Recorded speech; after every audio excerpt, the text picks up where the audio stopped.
വയനാട് മേപ്പാടി കള്ളാടിയിൽ മീനാക്ഷി പാലത്തിന് സമീപമുണ്ടായ മണ്ണിടിച്ചിൽ ദുരന്തത്തിൽ മരണസംഖ്യ ഉയരുകയാണ്. നിലവിൽ 3 പേരുടെ മരണം സ്ഥിരീകരിച്ചു.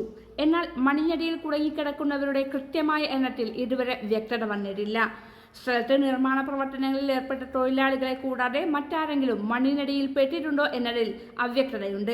മണ്ണിടിച്ചിലുണ്ടായ സ്ഥലത്തിന് സമീപം ഒരു ബസ് സ്റ്റോപ്പും കടയും പള്ളിയുമൊക്കെ ഉണ്ടായിരുന്നു.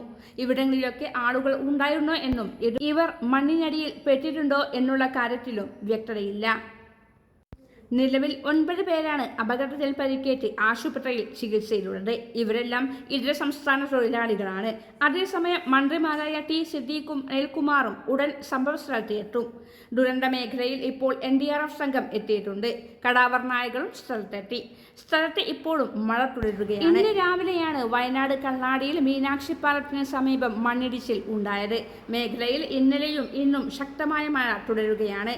തുരങ്കപാതയുടെ നിർമ്മാണാവശ്യങ്ങൾക്കായി സ്ഥലത്ത് കൂട്ടിയിരുന്ന മണ്ണ് കനത്ത മഴയെ തുടർന്ന് ഇടിയുകയായിരുന്നു. 18 തൊഴിലാളികളെ ആകെ കാണാതായി. ഇവരിൽ ചിലരെ മാത്രമേ കണ്ടെത്താനായിട്ടുള്ളൂ. കൂടുതൽ തൊഴിലാളികൾ മണ്ണിനടിയിൽ കുടുങ്ങിയിട്ടുണ്ടോ എന്ന് സംശയമുണ്ട്. സ്ഥലത്ത് രക്ഷാപ്രവർത്തനങ്ങൾ തുടരുകയാണ്. പോലീസും ഫയർഫോഴ്സും SDRF സംഘങ്ങളും സ്ഥലത്തുണ്ട്.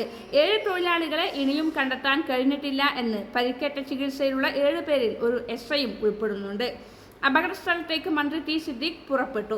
മുഖ്യമന്ത്രിയുമായി നടത്തിയ കൂടിക്കാഴ്ചയ്ക്ക് പിന്നാലെയാണ് മന്ത്രി സംഭവസ്ഥലത്തേക്ക് പുറപ്പെട്ടത്.